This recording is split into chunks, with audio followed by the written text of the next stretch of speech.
உங்களோட முக்கிய கொள்கை என்ன சார்? கட்சியோட முக்கிய கொள்கை என்ன? மகாத்மா காந்தியடிகளுடைய கனவு பூரண மதுவிலக்கு, இலவச கல்வி, இலவச மருத்துவம் தமிழகத்துல வரணும். இதுதான் பூரண மதுவிலக்குன்றீங்க. அது இன்னைக்கு தமிழ்நாட்டில் சாத்தியம் நினைக்கிறீங்களா?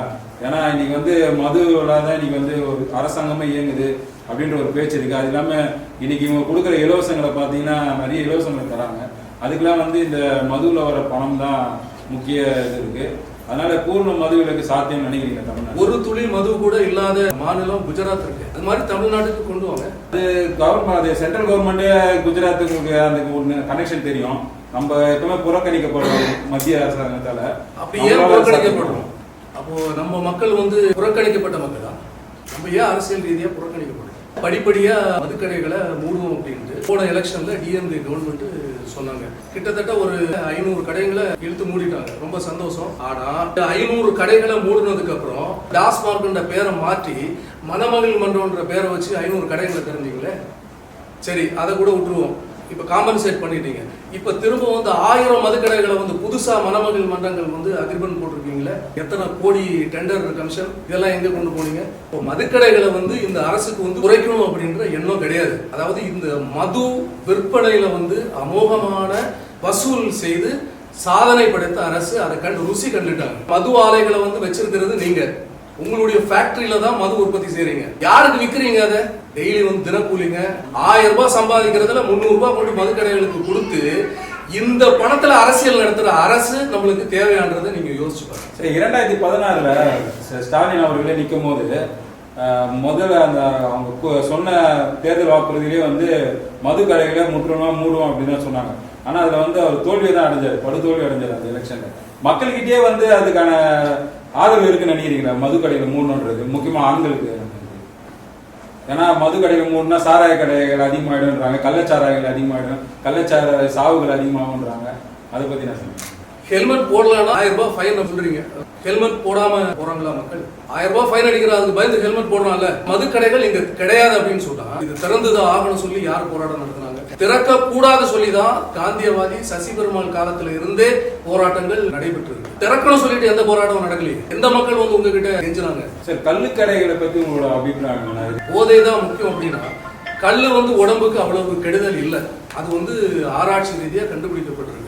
அப்போ கல்லுக்கடைகளை திறந்து வச்சா கூட இதுக்கு பெட்டர். ஆனா இந்த சாராயத்தால எவ்வளவு பிரச்சனை நீங்களே யோசிச்சு பாருங்க. விஷ சாராயத்தால டிஎம்கே கவர்மெண்ட் ஆட்சியில 65 பேர் சேர்த்து போனாங்க. குடிக்கிறவங்க பூரா வந்து பாமர மக்கள் தான். மதுனால லிவர் ஃபெயில்யூர், கிட்னி ஃபெயில்யூர், அது இதுன்ட்டு எத்தனை தாய்மார்கள் விதவையாகிறாங்க. சோ இது இழப்பு வந்து முழுக்க வந்து அப்பாவி மக்களுக்கு தான். அப்போ இத வந்து தொழிலா எடுத்து ஒரு கவர்மெண்ட் மக்களை ஆள்ற கவர்மெண்ட் ஏன் பண்ணுது? அதுதான் நான் கேட்கிறேன். பூர்ண மதுவிலக்கு வந்து திமுக கவர்மெண்ட்டும் பண்ணல, இது வரைக்கும் அதிமுக கவர்மெண்ட் இது வரைக்கும் பண்ணல. இல்ல, இந்த 2 அரசுகளும், இந்த 2 திராவிட கட்சிகளும் மாற்றி மக்களை வந்து ஏமாற்றுகிற இந்த கபட தலைவர் விஜய் வந்திருக்காரு. அவர் இதை பண்ணுவார் நினைக்கிறீங்களா சார்? அவர் ஆட்சி ஒருவேளை வந்தா நாளைக்கு அவர் பண்றது வந்து அவர் ஆட்சிக்கு வந்ததுக்கு அப்புறம் தானே தெரியும்.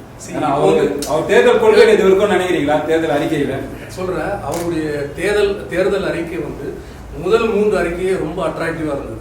அதாவது படிப்படியா மதுக்கடைகள் மூடப்படும் அப்படின்ட்டு சொல்லியிருந்தாங்க. அது மாதிரி இலவச கல்வி, இலவச மருத்துவம் முக்கியமா இடம்பெற்று வந்தது. அதை விட ரொம்ப அட்ராக்டிவா வந்து கஞ்சா விற்கிறவனுக்கு கஞ்சி அப்படின்னு போட்டு மகாத்மா காந்தி மக்கள் கட்சியோட முக்கிய கனவும் முக்கிய கொள்கைகளும் இந்த 3 தான். அந்த 3ம் வந்து விஜய் அவர்களுடைய டிவிகே கட்சியில வந்து இடம்பெற்றிருந்தது. புதுசா வந்து இத்தனை கட்சிகள் வந்ததுக்கு அப்புறம் ஒருத்தர் வந்து அதை பகிரங்கமா சொல்றாரு, எங்க கட்சி ஆட்சிக்கு வந்தா இந்த 3 முக்கிய கொள்கைகளையும் நாங்க கொண்டு வருவோம் அப்படின்னு சொல்றோம்ல. அந்த கட்சிக்கு கண்டிப்பா ஆதரிக்கிறத விட்டுட்டு எங்களை மாதிரி சின்ன கட்சிகளுக்கு வேற வேலையே கிடையாது. அதே விஜய் வந்து மக்கள் இவ்வளவு பேர் இறந்திருக்காங்க, இன்ன வரைக்கும் அவங்க சந்திச்சு வீட்டுல கூட்டு பனைகளை வச்சுதான் சந்திப்போம் ஒரு இதோ பண்றாரு. அதுக்கு நிறைய விமர்சனங்கள் வந்துட்டு இருக்கு. இப்ப நீங்க டிஎம்கே பத்தி பேசுறப்போ குற்றச்சாட்டுகள் அடிக்கிட்டே வரீங்க. விஜய் வந்து பத்தி பேசுறப்போ அவருக்கு பாசிட்டிவா தானே நீங்க பேசுறீங்க. இப்பதானே வந்திருக்கு. மதுக்கடைகள் எத்தனை போராட்டங்கள் சார்? 2018-19 நிறைய போராட்டங்கள் வந்தது. அப்பெல்லாம் நிறைய போராட்டங்கள்ல கலந்து கொண்டிருக்கிறோம். ஏன்னா நான் இப்போ காந்தியவாதி சசி பெருமாள் அவர்கள் 50 வருடம் மதுவிற்கு எதிராக அவ்வளவு பெரிய போராட்டங்களை நடத்தி அவர் கடைசியில இவர் வந்து மதுவுக்கு எதிராக இவ்வளவு போராட்டங்கள் நடத்துறாருன்றது 50 வருஷம் கழிச்சு அவர் இறந்தப்பதான் மக்களுக்கே தெரிஞ்சது இப்படி ஒரு மனுஷன் இருக்கிறாங்க அப்படின்னு. அப்போ நாங்கள் இது மாதிரி சின்ன சின்ன கட்சிகள் வந்து வெளியே தெரியறது இல்லை. நாங்கள் பண்ற போராட்டங்கள் வெளியே தெரியறது இல்லை, நாங்கள் பேசுறதும் வெளியே தெரியறது இல்லை. அரசியல்படுத்தப்படாத ஒரு கூட்டத்தை தலைமை தாங்குறாரா விஜய் அப்படின்னு ஒரு கேள்வி இருக்கு. அதுக்கு வந்து அரசியல் களம் தான் அவருக்கு வந்து ஒரு சில விஷயங்கள் சொல்லி கொடுக்கணும். இப்போ திராவிட கட்சிகள், பழம்பெரும் கட்சிகள், 50 ஆண்டுகள் இந்த தமிழகத்தை ஆண்டு வருகிற கட்சிகள், இந்த 50 வருடம் ஆண்டு வந்துட்டோம். தமிழகத்துல கல்வி பிரச்சனை, மருத்துவ பிரச்சனை, மக்களுக்கு தேவையான அடிப்படைகள், சட்ட ஒழுங்கு பிரச்சனை, எல்லா பிரச்சனைகளும் இருக்குல்ல. நீங்க எல்லாம் முறையா கத்துட்டு தானே வந்தீங்க. கத்துட்டு வந்ததுக்கு அப்புறம் ஏன் இவ்வளவு பிரச்சனை மக்களுக்கு வருது? அப்போ கத்துட்டு வராத ஒருத்தர் வந்து கத்துக்கிட்டுமே, கத்துட்டு செய்யட்டுமே. சரி சார், கத்துக் கொடுக்கறதுக்கு நிறைய பேர் தயாரா இருக்காங்க. கத்துக்கிறதுக்கு விஜய் தயாரா இருக்காரா? ஏன்னா சமீபத்துல வந்து பிஜேபி தலைவர் நயினாரே வந்து ஒரு கேள்வி சொல்லும் போது முதல் விஜய் திரிஷா வீட்டுல இருந்து வரட்டும் அப்படின்ற மாதிரி சொல்லியிருந்தாரு. விஜய் அந்த மாதிரி எங்கன்னா வராரா? அது வந்தாதானே சார் சொல்லிக் கொடுக்க முடியும். நம்மளே போய் பட்டினப்பாக்கம் வீட்டுல போய் அவரை பார்த்துக்க முடியுமா, இல்ல பனையூர் ஆபீஸ்ல போய் அவரை பார்த்து சொல்லி கொடுத்துட முடியுமா? இந்த ஒப்பிட்டு பேசின ஒரு யோகியனான்ட்டு நமக்கு தெரியாதுல்ல, அவர் யார் கூட இருந்துட்டு வர்றாருன்னு நமக்கு தெரியாதுல்ல. அதனால அதை பத்தி கருத்துக்கள் ஒன்று. சார், இப்போ திரும்பவும் சேலம்ல நடைபெற்ற தமிழக வெற்றி கழகத்தோட கூட்டணியில 2 பேர் திரும்ப இறந்துருக்காங்க. ஸோ அதை பத்தி உங்களோட கருத்து என்ன?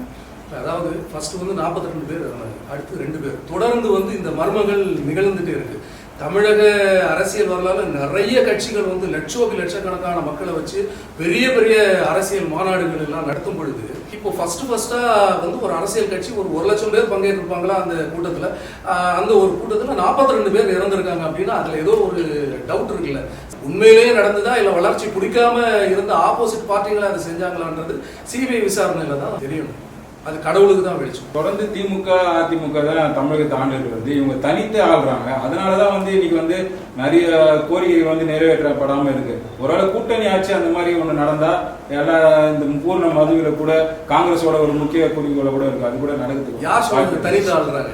கூட்டணி இல்லாம டிஎம்கே வந்து தேர்தலை சந்திச்சிருக்கா, ஏடிஎம்கே சந்திச்சு ஏதோ 1-2 தேர்தல் சந்திச்சிருக்கு. ஆனா கூட்டணி கட்சிகள் எல்லாம் சேர்த்துதான் அவங்க பண்றாங்க. கூட்டணி கட்சி தலைவர்கள், இப்போ டிஎம்கே கூட்டணி கட்சி தலைவர்கள் திருமாவளவன் அவர்கள், இவர்கள்லாம் ஒரு மிகப்பெரிய அரசியல்வாதிகள், மக்களோடு மக்களாக, அதுவும் பாமர மக்கள் கூட களமாடுகிற ஒரு சிறந்த அரசியல்வாதிகள் இல்லையா? அப்ப இவங்க எல்லாம் அந்த கூட்டணியில இடம் பெற்றிருக்கிறாங்க. ஐயா வைகோ அவர்கள், அவரை சொல்லணும்னு அவசியமே இல்லை, இவங்க எல்லாம் அந்த கூட்டணியில இடம் பெறுறப்போ இவங்க எப்படி அனுமதிக்கிறாங்க? மது விற்பனைக்கு எப்படி அனுமதிக்கிறாங்க? அதனால எந்த பிரயோஜனம்? விஜய் தரப்பு சொல்றப்ப லஞ்சம் வந்து ஒழிக்கப்படும் சொல்றாங்கள. ஆனா என்ன சொல்றாங்கன்னா, அவர் டிக்கெட் 1000 விற்கிறாங்க, அதை மட்டும் கேட்க மாட்டாங்க. ஊழலை ஒழிப்புன்னு சொல்லி தான் அவர் சொல்றாரு. ஆனா புலிப்படத்துல வந்து அவர் டாக்ஸ் கட்டாம அதை மறைச்சிட்டு அவரே அதை செஞ்ச ஊழல் தான். நம்மள ஆண்டுட்டு இருக்கிற டிஎம்கே கவர்மெண்ட் என்ன ஊழல் செய்யலையா? நான் கேட்கிறேன், டிஎம்கே கவர்மெண்ட் ஊழல் செய்யலையா? மாநகராட்சி துறையில 2 கோடி ஊழல் செஞ்சிருக்கு. ஏன் அதெல்லாம் விடுங்களேன். நீங்க கக்கூசு கழுவுறதுக்கு 1000 கோடி ஊழல் செஞ்ச கட்சி எதுங்க? நம்ம கட்சி தானே ஆண்டுட்டு இருக்கிற கட்சி தானே. அப்ப இதை விட ஒரு பெரிய ஊழலா? ஊழல் பண்ணா நிறைய இலவசம் கொடுக்குறாங்க. இப்போ ரைசனா கூட 5000 கொடுத்துருக்காங்க. இது பெண்களுக்கு மிகப்பெரிய ஒரு பெரிய சப்போர்ட்டா இருக்குங்க. பெரிய சப்போர்ட். 5000 ரூபாய் கொடுத்த உடனே அந்த குடும்பத்துக்கு நீ எந்த பிரச்சனையும் கிடையாது. அவங்க சாகுற வரைக்கும் ஹாப்பியா சந்தோஷமா இருப்பாங்க. ஒண்ணுமே பிரச்சனை இல்லை. ஏங்க 5000 ரூபாய் இப்ப கொடுக்குறாங்க, ரைட்டா? தேர்தல் பயம் வந்துருச்சு அவங்களுக்கு. 5000 ரூபாய் கொடுக்குறாங்க. இவங்க ஆட்சிக்கு வந்து அடுத்த மாசத்துல 50,000 அந்த அப்பாவி மக்கள் கிட்ட கலெக்ஷன் பண்ணிட்டு கல்லூரி பெண்களுக்கு பாத்தீங்கன்னா லேப்டாப் இலவசமா கொடுக்குறாங்க. இப்போ நீங்க அதாவது ஏடிஎம்கே டிஎம்கே 2 பேரும் இதுதானே பண்றீங்க. கலர் டிவி கொடுக்குறீங்க, அதெல்லாம் கொடுத்துட்டு தானே இருக்கீங்க. எதுக்கு இந்த இலவசம்? நீங்க தப்பு செய்யறீங்க, அதனால தான் இலவசம் கொடுக்குறீங்க. நீங்க நல்லது செஞ்சா நீங்க ஏன் இலவசம் கொடுக்கணும்? திராவிட கட்சிகள் இப்போ மக்களுக்கு நிறைய நல்ல திட்டங்களை கொண்டு வந்திருக்காங்க. அப்படி இருந்து உங்களை போன்ற கட்சிகள் ஏன் தொடர்ந்து அவங்கள விமர்சனம் வச்சுக்கிட்டே இருக்கீங்க? அதுக்கு அடிப்படை காரணம் தான் என்ன? மக்களுக்கு நல்லது செஞ்சிருக்காங்க. அதாவது மதுவாலைகளை அவங்களே வந்து வச்சுக்கிறாங்க. அவங்களே வந்து சாராயம் காய்ச்சி ஃபுல்லா பாக்கெட் போட்டு வித்து லாபம் சம்பாதிக்கிறாங்க. இது வந்து மதுக்கடைகள். அடுத்தது வந்து கனிம வள கொள்ளை அமோகமா நடைபெறுது. திருநெல்வேலியில ஒரு மாவட்டம், ராதாபுரம்ன்ற மாவட்டம். இந்த மாவட்டத்துல வந்து 20 குவாரிகள். அதாவது ஒரு கிராமத்துல வந்து ஒரு குவாரி இருந்தாலே எவ்வளவு கஷ்டப்படுறாங்க அங்க இருக்கிற மக்கள். யோசிச்சு பாருங்க. அதாவது எப்பவுமே லாரி, அவ்வளவு புழுதி, டஸ்ட் அலர்ஜி, அது இதுன்னு அவ்வளவு பிரச்சனை, அவ்வளவு வெடிக்கிறாங்க. சத்தம் கேட்டு வயசான ஆளுங்க எல்லாம் ஹார்ட் அட்டாக் வந்து எத்தனை பேர் செத்து போறான் ஒரு குவாரி இருக்கிறப்போ. அப்போ ஒரு ராதாபுரம்ன்ற ஒரு கிராமத்துல 20 குவாரிகள். இது யார் அனுமதி கொடுத்தது? அந்த 20 குவாரிகள்ல இந்த ஒரு குவாரிக்கு வந்து எவ்வளவு ஆழம் வந்து நீங்க பள்ளம் போட முடியும்? 20 அடி. கரெக்டா? இந்த 20 அடி அனுமதிக்கப்பட்ட வரையறை. ஆனா 100-150 அடிக்கு மேல பள்ளம் போட்டு, அவ்வளவு பள்ளம் போட்டு 20 குவாரிகளை டெண்டர் போட்டு அவ்வளவு கோடியா சம்பாதிக்கிறீங்களே, யாரோட பணம்? அந்த நிலத்தடி நீர் என்ன ஆகும்? அங்க இருக்கிற வெடிமருந்து பொருட்கள் யூஸ் பண்றதுனால எத்தனை அப்பாவி மக்கள் கேன்சர் போன்ற நோய்களால் வந்து செத்து போறாங்க. இது யாரு பொறுப்பு? கனிம வள கொள்ளை இப்படி இருக்கட்டும். கன்னியாகுமரி மாவட்டத்தை நாசப்படுத்தினாங்க. அவ்வளவு அழகா இயற்கை எழில் கொஞ்சுகிற ஒரு நல்ல மாவட்டமா கன்னியாகுமரி மாவட்டம் இருந்தது. அங்க வந்து மணல் கொள்ளை, கனிம வள கொள்ளை அப்படின்னு மொத்த மலைகளையும் உடைச்சிட்டாங்க.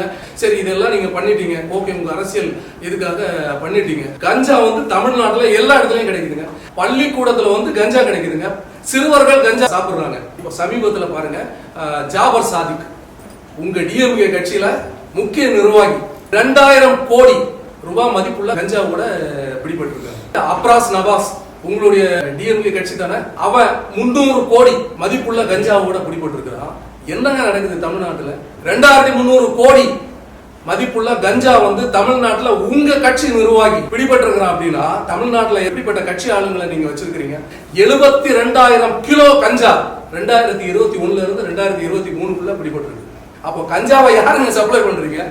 எனக்கு புரியவே மாட்டேங்குது. கஞ்சாவால அழியறது யாரு? இளைஞர் தலைமுறை, இளைஞர் சமுதாயம். இந்தியாவுல வந்து மிக அதிகமா விபத்துகள் நடக்கிறது தமிழகத்துல. இந்த சாலை விபத்துகள் எப்படி நடக்கிறது? கஞ்சா போட்டு பசங்க இந்த பைக் ரேசிங் அது லொட்டு லொசுக்குன்னு பண்றாங்கல்ல.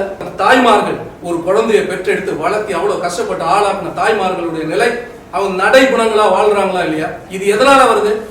இந்த கஞ்சா பழக்கத்தால வருது. இதை வந்து உங்களால கட்டுப்படுத்த முடியுதா? சட்டம் ஒழுங்கு சரியா இருக்காங்க உங்க ஆட்சியில? நான் கேட்கிற சட்டம் ஒழுங்கு சரியா இருக்கா? ஆனா ஆம்ஸ்ட்ராங் அவர்களை படுகொலை செஞ்சாங்களே, இதுவரை கண்டுபிடிச்சீங்களா யாருன்னு? 25 லாக்அப் டெத் உங்க ஆட்சியில தான் நடந்திருக்கு. அப்ப சட்டம் ஒழுங்கு கரெக்டா இருக்கா? இது ஒண்ணுமே சரி பண்ணாம ஆட்சி ஆட்சி ஆட்சி டிஎம்கே ஏடிஎம்கே டிஎம்கே ஏடிஎம்கேனா மக்களுக்கு என்னதாங்க இதுல முடிவு? இதுதான் நான் கேட்கிறேன்.